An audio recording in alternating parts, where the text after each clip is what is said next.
Good evening and salutations, my GH fans. This episode is needed.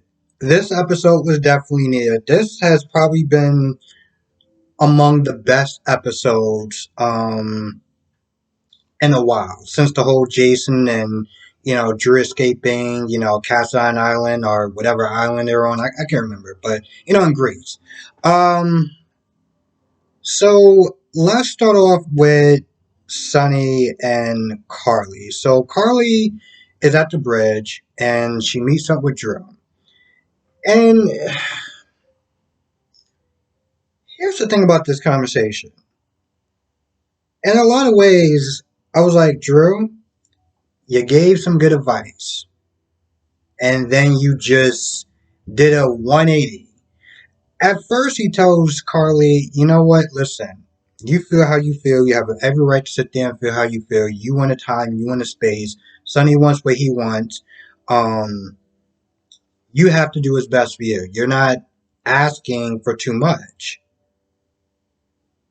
So I was like, okay, cool.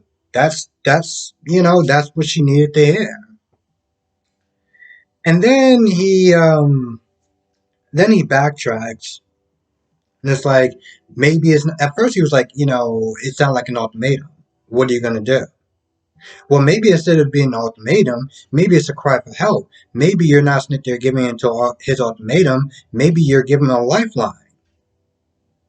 What? What? Bro, you literally just said less than 5 minutes ago that this is what Carly needs. She was sitting there saying this is what she needs, and you're like, you're right. Cool. Great advice. What happened? Now, I gotta sit there and say that I definitely love the scenes between Sonny and Christina. If you've been watching the show for quite a while, you would know that Sonny and Christina's relationship was beyond rocky as hell. Like rocky as it. Let's put it this way: in the beginning, I didn't like this girl at all.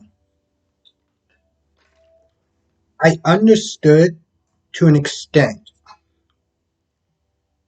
of why she was angry at Sonny initially when she first came on the show. Um, she felt like she wasn't worth fighting for. With Michael and Morgan, Sonny would have sat there and fought, but she felt like with her, Sonny decided to back off, um, and that's not something that she felt that he would have done if it was the boys. So I understood her anger. I got her resentment. I'm gonna be honest. There was a lot of times where I was just like, I really cannot stand you. And I think the height of me just really despising this character was when they switched. When they switched the actress to the other version, and they just made Christina like 10 times worse. I say all that because I really appreciated that. Christina was there supporting Sonny, looking out for Sonny, helping him with his project and everything like that. And even after she left, she wound up calling Carly to be like, "Yo, you coming, right? Because this guy's literally wearing his heart on his sleeve. It will mean a lot to him. Don't crush him like that." Um, and to be fair, I understood where both sides was coming from. Carly was like, because in the beginning, Christina was like, I know this is none of my business. And Carly was like, you're right, this isn't any of your business. I get that you love Sonny, but this is between me and him. Um, I didn't think that she needed to hang up the phone on her, but yeah. So I did like that scene. And she wanted coming back to tell Sonny that, Carly isn't coming. Here's the thing about Sonny. There was a part of me that felt bad for Sonny. I mean, how could you not sit there? How could you not actually have any sort of empathy for a guy who's sitting there waiting, for the one he loves to show up, to try to fight for his marriage? Now, with that being said, you know, it's on him. This whole thing, and specifically this part, is on him. So I'm very conflicted because, Carly was like, I don't need that. I need time and I need space. And Sonny was just like, yeah, that's cool, but I think we should be together. If you're not going to sit there and come down, then you're not going to come at all. And one thing about people is that, well, any of us, is that we do not like ultimatums. Okay? We don't like ultimatums at all. My knee jerk reaction is to sit there and automatically tell somebody to kick rocks.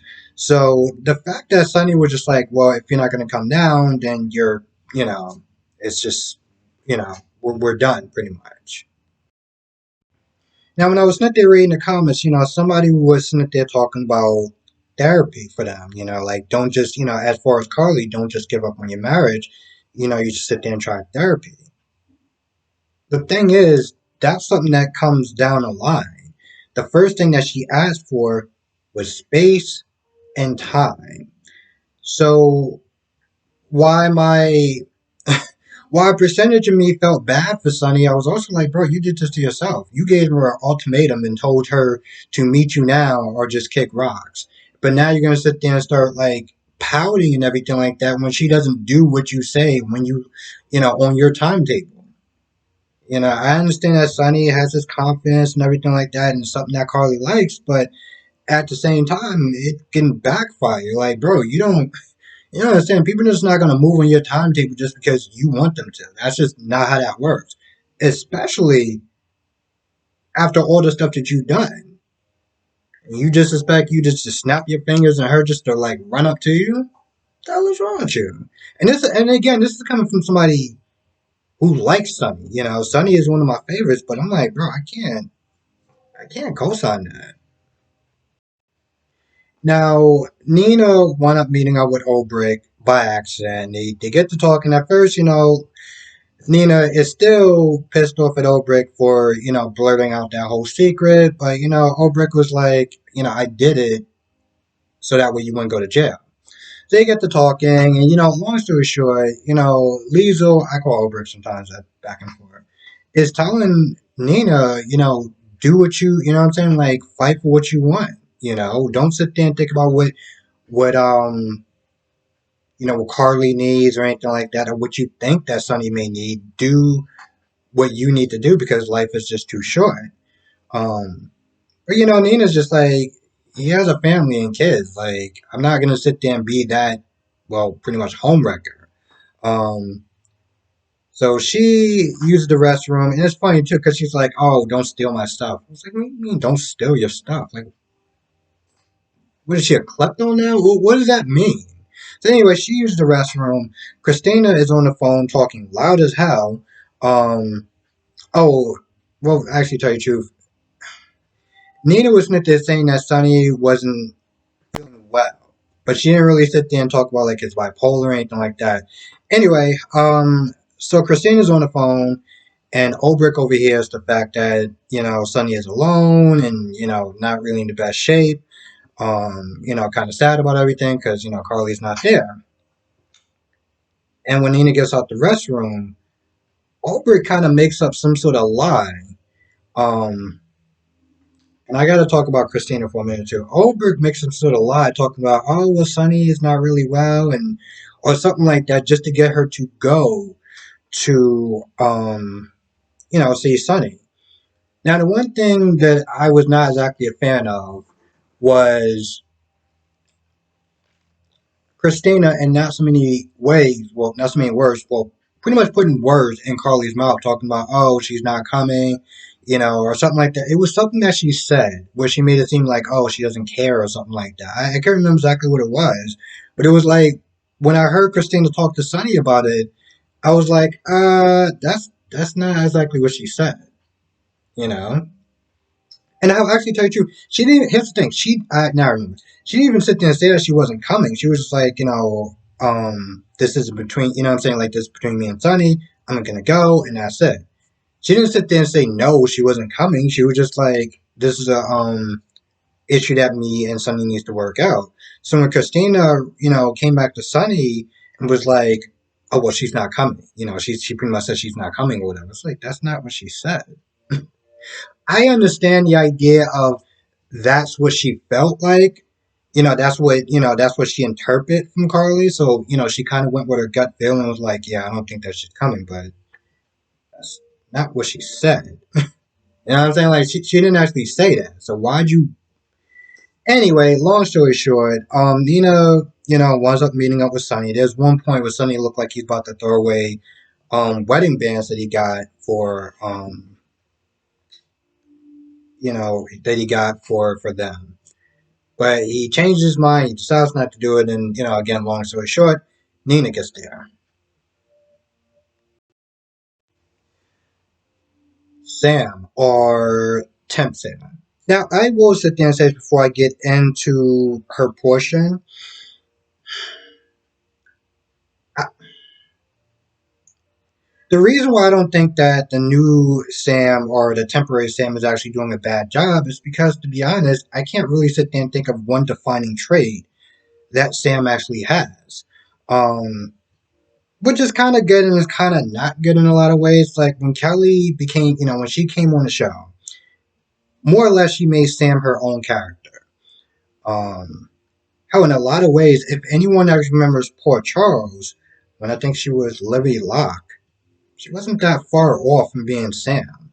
Um, and that's my whole thing about Kelly as far as being Sam. I know some people's well, I know one person was there saying she's been phoning it in, and the new girl Lindsay has kind of like brought some life into the character. But I'm like, I can't think of one defining characteristic of Sam. I feel like it's just Kelly playing Kelly, but just like maybe she's not giving her all her energy, so that's why some people feel like she's kind of phoning it in. But she made the character her own, and I gotta sit there and give her that. Now, as far as when Spinelli comes back and Sam stops playing video games, she's still bouncing around the idea between Drew and Dante. Here's the thing about Drew. Here's the thing about her and Drew. She royally screwed that up with him. She royally screwed that up with him. And in a lot of ways, when Jason came back, Drew was like, listen, if you want to be with Jason, go right ahead. I'm not going to sit there and stop you. It's going to hurt, but I understand. And Sam was like, no, everything is fine. Everything's good between us. I still want to be married to you. Got married and then kissed Jason afterwards. And hell, when Drew found out, Drew was like, if you had all those feelings for him, then why did you still marry me for?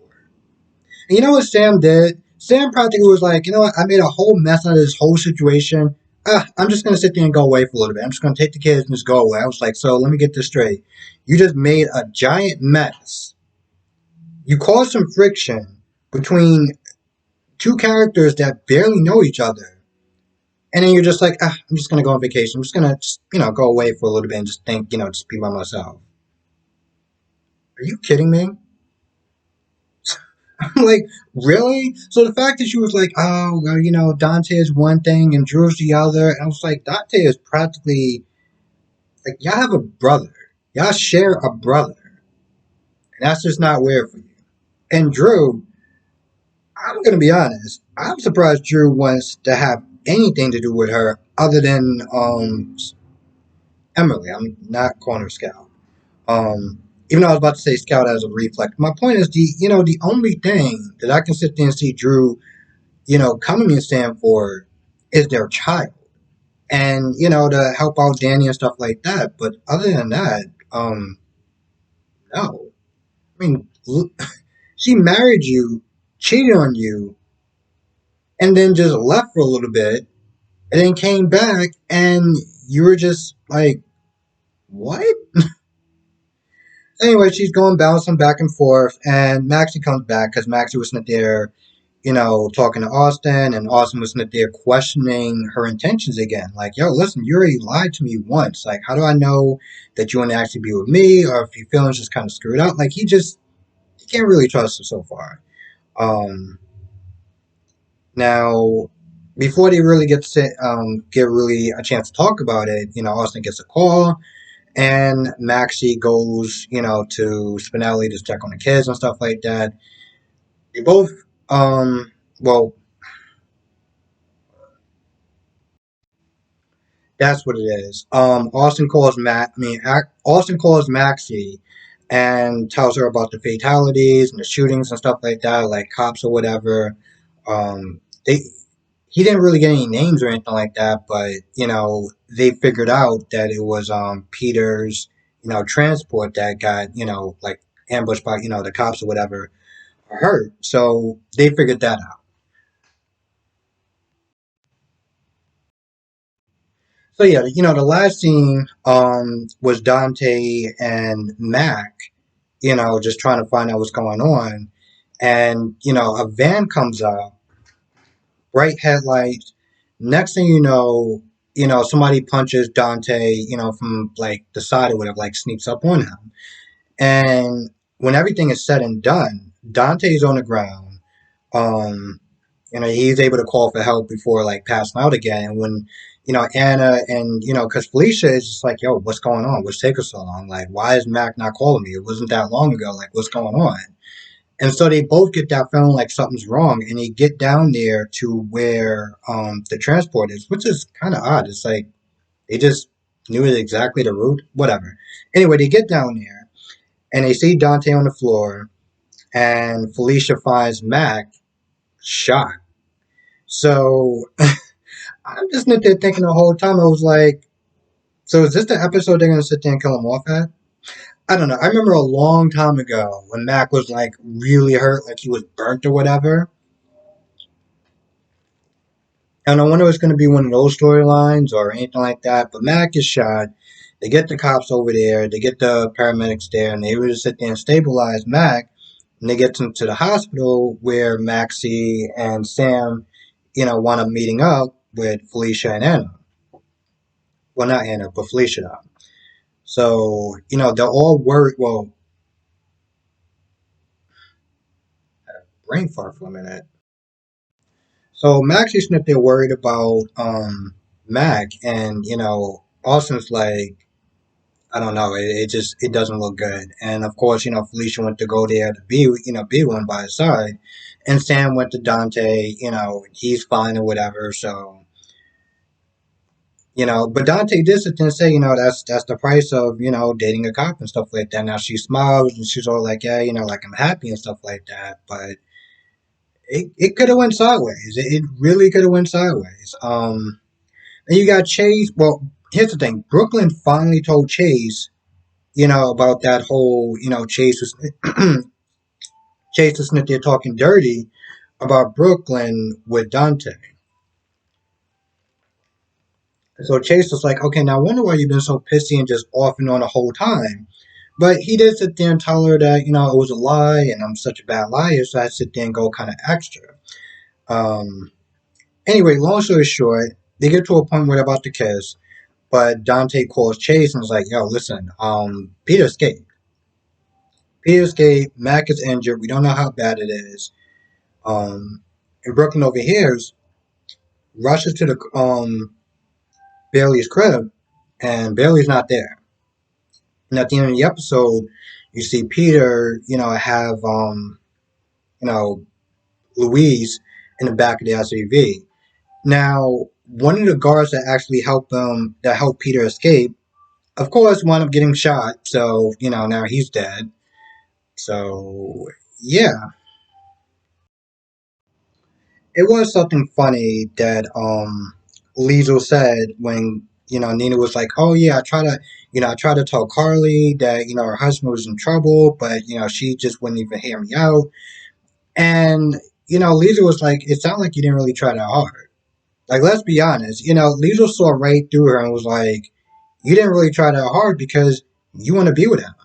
I mean, let's just be honest. She could have called Carly that night when Sonny was having his manic episode or whatever, and Carly would have been there for him. And Carly should have been there for Sonny, not Nina.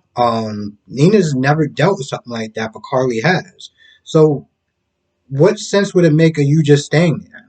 I understand that Sonny was like, "Oh, I don't want anyone to know," but like, that was kind of one of those things where you should have told her or anyone else. But you know, she, here's the thing, she says things like, I don't want to be a home wrecker. I don't want to sit there and wreck their marriage and with their kids and stuff like that. But when you do things, not telling Carly or not telling Dante or anyone else about Sonny and his condition, or not even telling Phyllis. You could have told Phyllis. You could have told damn near anyone, but you didn't. Um, that's who she should have told. She wasn't gonna sit there and tell Carly. She should have told Phyllis. But you say one thing, but then you do the exact opposite. Because when it really comes down to it, is that it suits you. You want to be there to sit there and save him, even though you had no knowledge of even how to deal with him. You had to sit there and call Britt just so that way she could sit there and try to give you some instructions. She wouldn't have had to do that if you would have did the right thing. But okay, Nina, sure. I think that's about it. Like I said, this episode was definitely needed. Definitely needed to do some suspense and stuff like that. So this, I gotta sit there and say, I actually really enjoyed this episode. With that being said, I'm gonna go. I want to thank everyone for watching. Be safe. Let me know what your thoughts are in the comment section below. Have a great, safe weekend, and I will see you in the next video.